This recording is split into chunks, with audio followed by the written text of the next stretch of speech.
ఇప్పుడు ఒక గోడకి ఉంగిపోయి ఒక మేకుంది. నా దగ్గర పొలం ఉంది కదా, కండలు ఉన్నాయి కదా అనేసి నేను జిమ్ము నాకు సిక్స్ ప్యాక్ ఉంది, నేను దాన్ని ఎలాగైనా తీసేస్తాను అనేసి నువ్వు పళ్ళతోటి లేదంటే చేతితోటి తిప్పేస్తే రాదమ్మా.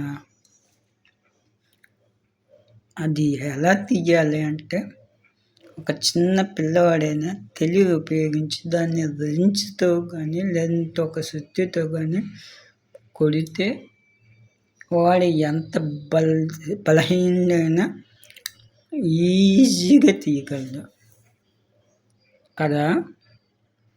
అది సమయస్ఫూర్తి అంటే.